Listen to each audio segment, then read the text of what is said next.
भाइयों बहनों, नमस्कार, आदाब, सत श्री अकाल।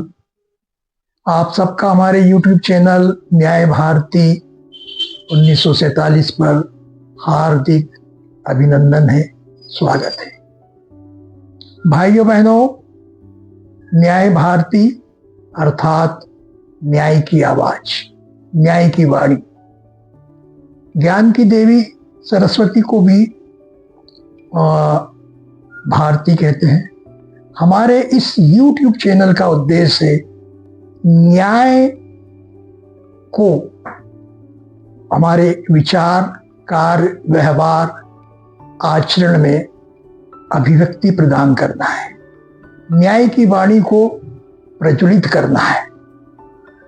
इसके साथ ही भाइयों बहनों, जैसा हम अक्सर कहते रहे हैं कि हम विधि के माध्यम से या हमारे देश का जो संविधान है उसके कुछ ऐसे प्रावधान हैं, क्योंकि जो हमारा संविधान है वो राष्ट्र निर्माण के लिए है। राष्ट्र निर्माण यानी नागरिकों का विकास, नागरिकों के व्यक्तित्व का निर्माण, विकास। तो हम जो है विधि के माध्यम से अपने व्यक्तित्व का विकास भी कर सकते हैं। हम इसके लिए सिर्फ थोड़ा सा ये बताना चाहते हैं कि जो है हमें, मतलब we the people of India, हमें जो है प्रतिदिन जो हमारा संविधान है उसकी जो प्रियम्बल है, प्रस्तावना है, और जो फंडामेंटल ड्यूटीज जो है उसको पढ़ना चाहिए, और हो सके तो थोड़ा उस पर अध्ययन और फिर थोड़ा सा चिंतन मनन करना चाहिए, और ये हमें प्रतिदिन करना चाहिए। फिर आपको जो है ये पाएंगे कि ये जो प्रियम्बल है इसके माध्यम से हम अपने व्यक्तित्व का जो है किस प्रकार निर्माण कर सकते हैं, और वो जो फंडामेंटल ड्यूटीज जो हैं as a citizens of India, how can be harness to develop our personality. तो ये चीज हम अक्सर कहते हैं। देखिए, आज हमारा जो विषय है वो भी न्याय को लेकर ही है, और इसका जो है हमने जो शीर्षक दिया है वो है न्याय प्रशासन के विभिन्न आयाम। तो ये जो आजकल आप जो है न्याय के बारे में सुन रहे हैं, है ना, न्याय होना चाहिए, है ना, मतलब aim of administration of justice is to do justice. जो हमारी जो न्याय व्यवस्था है, विधि व्यवस्था है, उसका उद्देश्य जो है वो न्याय करना है। तो दोस्तों, प्रश्न ये उठता है कि न्याय, पहला तो ये न्याय क्या है ना, और दूसरा ये कि न्याय कौन करता है। तो जो लोग विधि से जुड़े हुए हैं, चाहे वो न्यायाधीश हैं, चाहे वो अधिवक्तागण हैं या विधि के छात्र हैं, वो सब जानते हैं कि आज न्याय प्रशासन के लिए जो भी हमारे सामने जो व्यवस्था है, एक पूरा जो है इंफ्रास्ट्रक्चर जो है वो एक पूरी विकास कहना चाहिए कि जो है मानव सभ्यता के विकास की कहानी है। जैसा कि आप जानते हैं कि जो है राज्य नामक संस्था जो है वो ये जो है न्याय व्यवस्था के कार्य को संपादित करती है। अब प्रश्न ये उठता है कि ये राज्य क्या है। तो कोई ये राज्य अगर आप कहो तो हम ये कहें कि हम जैसे इंडियन स्टेट है ना, या अमेरिकन स्टेट या ब्रिटिश स्टेट। तो ये जो यूनिट जो है, ये जो इकाई है, या जिसे हम जिस संस्था को हम राज्य कहते हैं, ये इसका भी क्रमिक विकास हुआ है। और तो क्रमिक विकास कैसे हुआ, ये सब आप जो विधि के छात्र हैं जिन्होंने विधि शास्त्र पढ़ा है, जिन्होंने नागरिक शास्त्र पढ़ा है, उन्होंने जो है राज्य की उत्पत्ति के सिद्धांत जो हैं वो अवश्य ही पढ़े होंगे। उनमें जो है जो शक्ति का सिद्धांत या फोर्स थ्योरी कहते हैं या पावर थ्योरी के जो, क्योंकि समाज में जिस तरह जो है शक्तिशाली और कुछ दुर्बल लोग होते हैं, तो जो शक्तिशाली लोग थे वो जो थे उन्होंने नेतृत्व किया और आगे चल के वो उनके माध्यम से जो है वो एक ऐसी संस्था का निर्माण हुआ जिसे हम आज राज्य कहते हैं। फिर कहते हैं कि जो दूसरा डिवाइन थ्योरी भी आप जानते होंगे, देवी उत्पत्ति का सिद्धांत। हालांकि कि राजा जो है या राज्य नामक संस्था का निर्माण जो है वो ईश्वर ने किया है। इसी तरह नेचुरल थ्योरी है कि ये जो है एक विकास, जैसे मनुष्य जो है वो उसका स्वभाव है कि वो समूह में रहना चाहता है, तो पहले परिवार बना और फिर उससे जो है कबीले बने और फिर राज्य का निर्माण। और इसके साथ एक जो थ्योरी और भी जिसको अपन कहते हैं ये बड़ी महत्वपूर्ण थ्योरी है, जिसको अपन कहते हैं सोशल कॉन्ट्रैक्ट थ्योरी, जो हाफ्स लाक रूसो की थ्योरी है कि जो है ये एक इंटेंशनली जो है समाज के सभी लोगों ने एक समझौता किया और समझौते के अनुसार समाज के लोगों ने कुछ लोगों को अधिकार दिए कि वो जो है वो एक राज्य नामक संस्था का एक समूह का निर्माण करें जो दूसरे नागरिकों की सुरक्षा के साथ ही वो उनकी शांति के लिए, विकास के लिए कार्य करे। और इसके साथ ही एक थ्योरी जो है इवोल्यूशनरी थ्योरी भी है कि ये सारी चीजें जो है ये सब कई घटकों का, कई कारकों का परिणाम रहा। कि जैसे पहला परिणाम तो जो परिवार नामक संस्था जो थी, जो रक्त संबंधों के कारण अस्तित्व में आई, और इससे तो ये कहा जाता है कि परिवार नामक जो संस्था है ये इसका आरंभ जो है किसी देवी शक्ति के द्वारा ही इसका प्रारंभ किया गया है। यानी कि जो परिवार नामक संस्था जो है ये it is also a divine institution in way it was initiated by natural forces. और उसके बाद जो है फिर उसमें जो चीज जो है कि उस समूह में, समाज में रहने की जो एक मनुष्य में जो एक प्रवृत्ति होती है, उसके परिणाम स्वरूप जो है वो जो है कबीले बने। और उसके बाद चूंकि बहुत सारी जो चीजें रहती है, इंटरेस्ट हित जो होते हैं और कुछ उनके कल्चर होते हैं, भाषा होते हैं, ये सारे फैक्टर्स, आर्थिक कारण होते हैं, सुरक्षा होती है, युद्ध है, ये सारे ऐसे फैक्टर्स रहे जिसके कारण जो है जो व्यक्तियों से परिवार बना और परिवार से फिर जो है वो कबीले बने, और उन कबीलों से फिर धीरे धीरे उसका विस्तार होता गया और अंततः जो है एक राज्य नामक संस्था का जो है वो निर्माण हुआ या राज्य नामक संस्था जो है वो अस्तित्व में आई।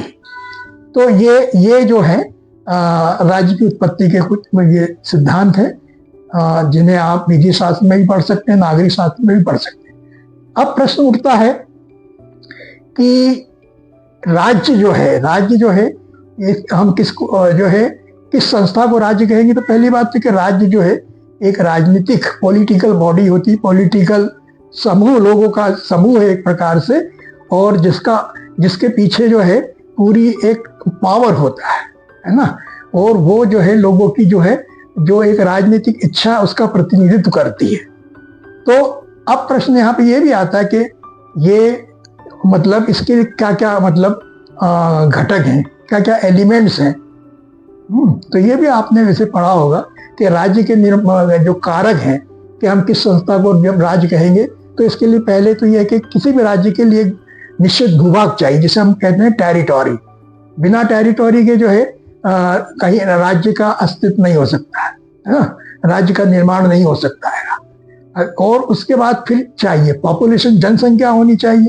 अगर कोई टेरिटोरी भी हो और वहां आबादी नहीं, जनसंख्या नहीं है ना, तो वो क्षेत्र राज्य नहीं कहलाता है। और तीसरा ये है कि वहां पर गवर्नेंस होना चाहिए, गवर्नमेंट होना चाहिए, मतलब शासन होना चाहिए।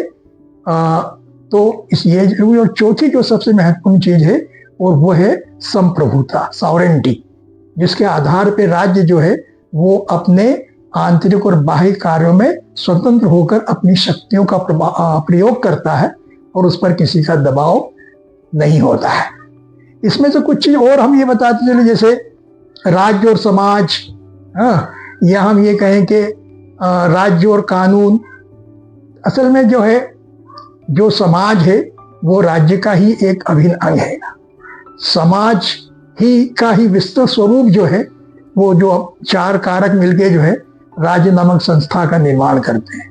अब ये प्रश्न उठ सकता है कि भाई पहले कानून लॉ आया या राज्य आया? तो एक स्वाभाविक, कुछ लोग मानते हैं कि पहले राज्य आया फिर उसने लॉ बनाया, कुछ कहते हैं कि नहीं, पहले लॉ बना और वो राज्य आया। तो हम प्रैक्टिकली अगर देखें तो भाई देखिए, कोई भी हम जब कोई संस्था बनाते हैं तो उसके नियम कायदे बनाते हैं। तो नेचुरली के पहले जो है वो राज्य के पहले भी जो सा सोशल कॉन्ट्रैक्ट की थ्योरी है या जो नेचुरल थ्योरी है, उसमें लोगों ने आपस में जो है एक समझौता किया, आपस में कुछ उन्होंने नियम कायदे तय किए और उसके बाद राज्य नामक संस्था बनी।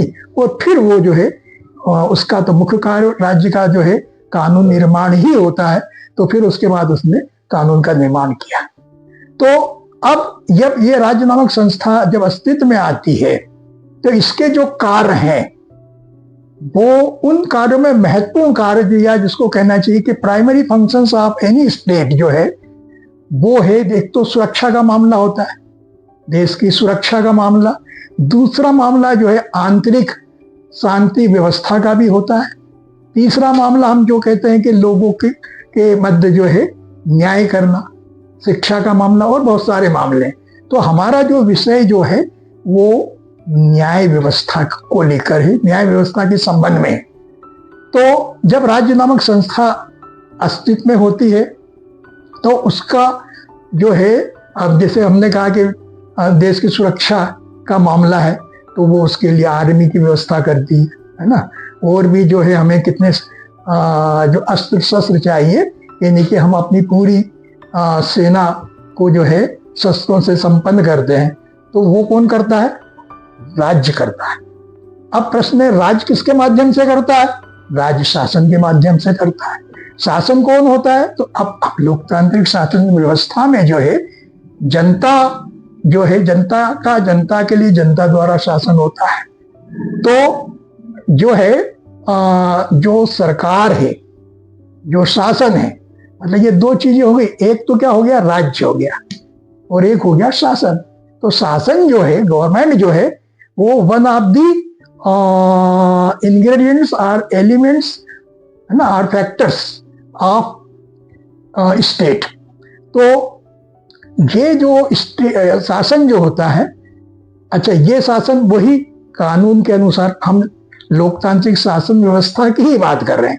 तो जो संविधान होता है वो संविधान में ये सारे नागरिक और शासन के संबंधों को लेकर, नागरिकों के अधिकार कर्तव्यों के संबंध में, और फिर जो सरकार का स्वरूप है, जैसे हमारे यहाँ का संविधान है उसमें सारे प्रावधान है।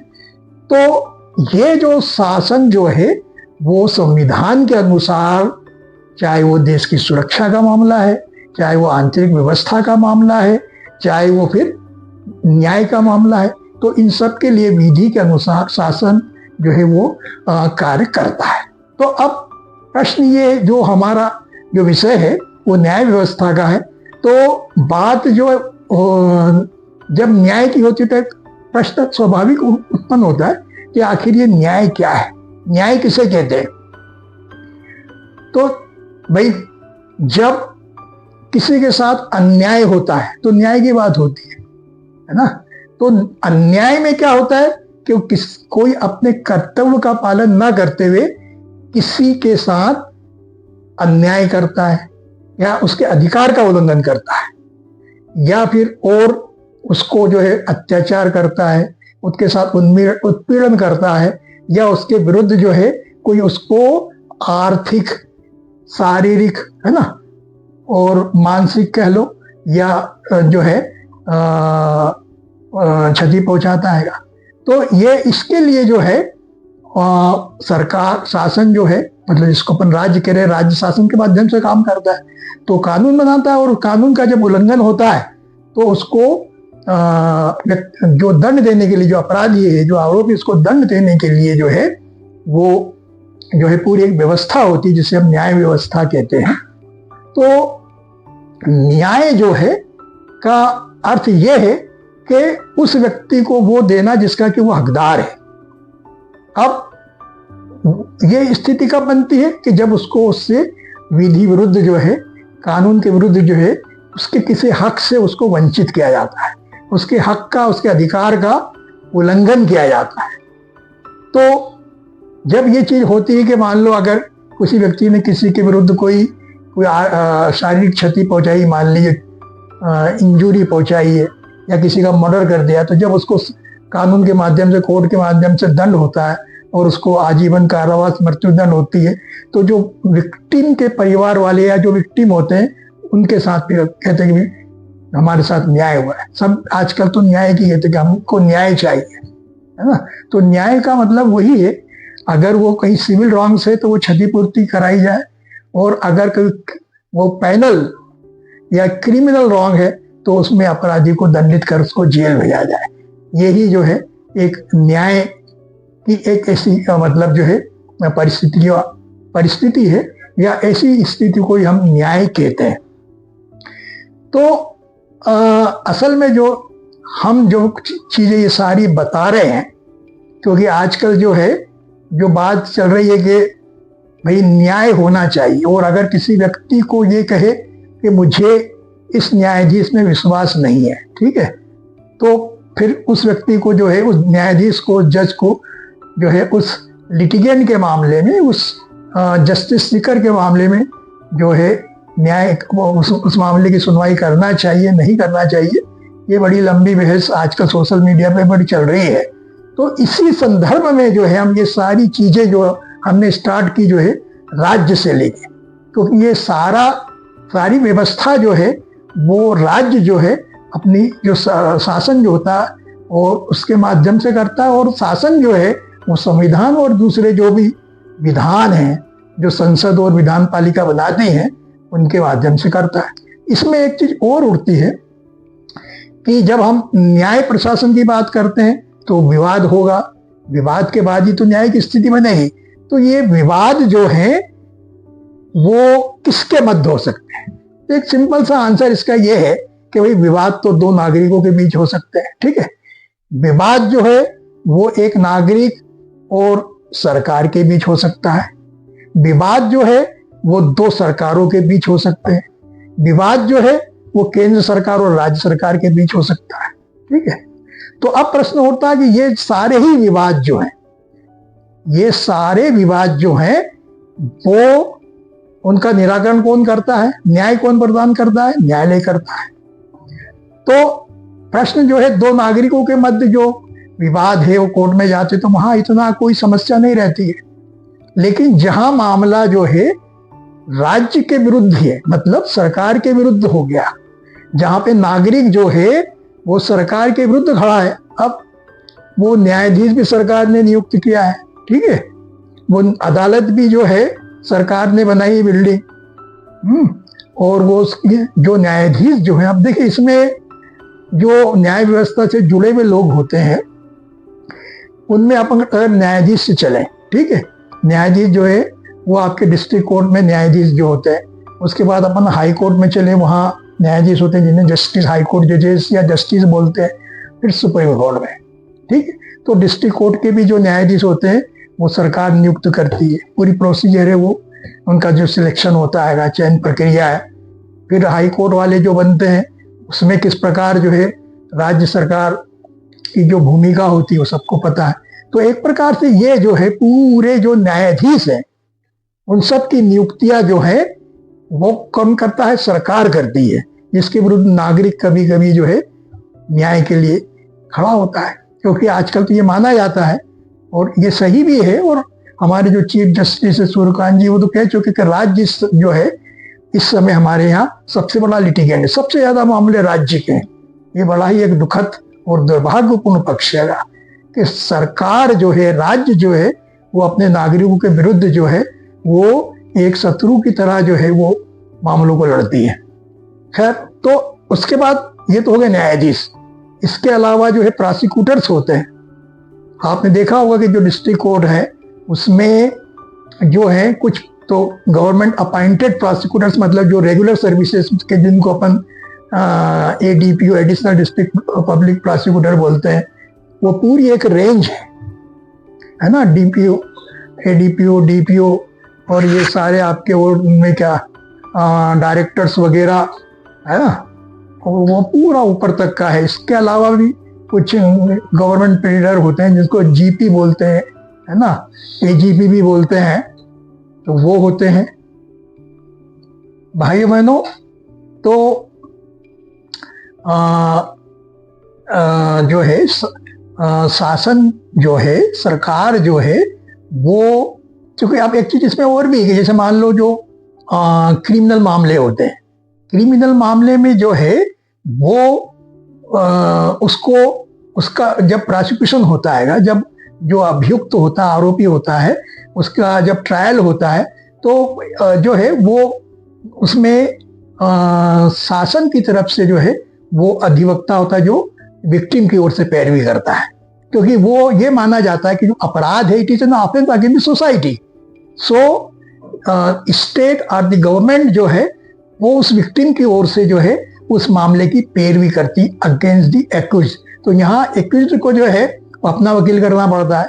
हालांकि चूंकि मामला न्याय का है, तो अगर कोई अभियुक्त जो है वो किसी अपनी निर्धनता के कारण जो है अगर अपना अधिवक्ता नहीं कर सकता है, तो फिर चूंकि न्याय का तकाजा है कि भाई उसके भी मामले की पैरवी के लिए जो है कोई अधिवक्ता होना चाहिए, तो वो जो है शासन के खर्च पे उसको भी जो है वो एडवोकेट की सुविधा उपलब्ध कराई जाती है, जो आजकल हम जैसे लीगल एड कहते हैं, कानूनी सहायता जो है, पूरा हमारा एक अलग विभाग है लीगल एड। तो मतलब देखिए क्या है इसमें, हालांकि बात फिर छूट जाएगी, वो जो हम बताना चाह रहे हैं कि ये तो आपके जो है जैसे डिस्ट्रिक्ट लेवल पे ये सारे प्रोसिक्यूटर्स वगैरह, इसी प्रकार अगर आप फिर हाई कोर्ट लेवल पे चलते जाते हैं तो वहाँ पे आपके जो है वो एडवोकेट जनरल अपने यहाँ हाई कोर्ट जो होते हैं, और उसके बाद एडिशनल एडवोकेट जनरल जो होते हैं, और फिर और भी ऐसा डिप्टी होते हैं, और फिर गवर्नमेंट लीडर्स होते हैं। तो ये सब शासन द्वारा ही नियुक्त किए जाते हैं। इधर आप सुप्रीम कोर्ट चले जाओ तो अटॉर्नी जनरल होते हैं, वहीं के पूरी व्यवस्था एडिशनल भी, असिस्टेंट भी हो जो है वो सब केंद्र सरकार की ओर से सुप्रीम कोर्ट में पैरवी करते हैं, या जो केंद्र सरकार की जो मंत्रालय जो विभाग होते हैं उनकी ओर से, मंत्रालय की ओर से जो है वो जो मामले होते हैं उनमें वो सब अपीयर होते हैं। वो इंडिया के किसी भी कोर्ट्स में जो है जो आपके अटॉर्नी जनरल ऑफ इंडिया वो केंद्र सरकार की ओर से भारत के किसी भी न्यायालय में अपीयर हो सकते हैं होते हैं, और इसी तरह अपने यहाँ एडवोकेट जनरल जो होते हैं वो अपीयर होते हैं। तो अब जो चीज इसमें ये है कि यहाँ पर न्याय की व्यवस्था करना, पूरा ये जो अधोसंरचना है, पूरा जो ढांचा जो है न्यायाधीश का, प्रोसिक्यूटर्स का, ये सारी व्यवस्था जो है ये राज्य करता है शासन के माध्यम से। जो हमारे राज पदाधिकारीगण हैं, जो चुने हुए प्रतिनिधि हो, चाहे वो हमारी जिसको भी ना राजनीतिक कार्यपालिका हो या प्रशासनिक कार्यपालिका हो, ये मिलके जो है वो शासन का निर्माण करते हैं, है ना। तो ये जो है कि राज्य जो है, अच्छा ये आप कह सकते हो कि भाई ठीक है राज्य कर रहा है, लेकिन पैसा तो जनता का है, जनता के टैक्स का है, ये बात भी सही है। तो पैसा जो है वो भाई पूरी सॉवरेंटी हमारे यहाँ तो जनता में ही नहीं है ना, और लोकतांत्रिक शासन व्यवस्था है, तो ये शासन का कर्तव्य है, राज्य का कर्तव्य है कि वो अपने नागरिकों के मध्य न्याय की व्यवस्था करे। तो ये पूरा का पूरा एक ढांचा है कि जहां पर जो है वो राज्य जो है वो न्याय व्यवस्था के लिए, न्याय प्रशासन के लिए पूरे न्यायाधीश की, प्रोसिक्यूटर्स की जो है वो पूरी व्यवस्था करता है। और तो और जो कहना चाहिए कि जो गरीब निर्धन जो नागरिक है उसके लिए भी जो है वो पूरी ऐसी व्यवस्था अधिवक्ता की करता है ताकि उसके साथ न्याय हो सके। मतलब now it is duty of the government, state to provide for justice to its citizens। तो अब मामला कहाँ गड़बड़ होता है? मामला गड़बड़ होता है कि जहां पर एक तरफ नागरिक है और दूसरी तरफ शासन है। पूरी व्यवस्था जो है न्यायाधीश से लेकर सब शासन द्वारा ही की गई है। तो ऐसे मामले में न्याय कैसे होगा? क्योंकि पूरी व्यवस्था जो है वो शासन की है, सरकार की है, राज्य की है, और नागरिक जो है वो अब न्याय के लिए जो है, क्योंकि यहाँ पे अन्याय जो है वो शासन के द्वारा हो रहा है, ऐसा नागरिक का कहना है। तो उसके साथ कैसे न्याय होगा? क्योंकि सब तो वेतन वहां से पा रहे हैं सरकार से, तो वो नागरिक के साथ कैसे न्याय करेंगे? तो इस विषय पर जो है हम अगले एपिसोड पे चर्चा करेंगे। धन्यवाद।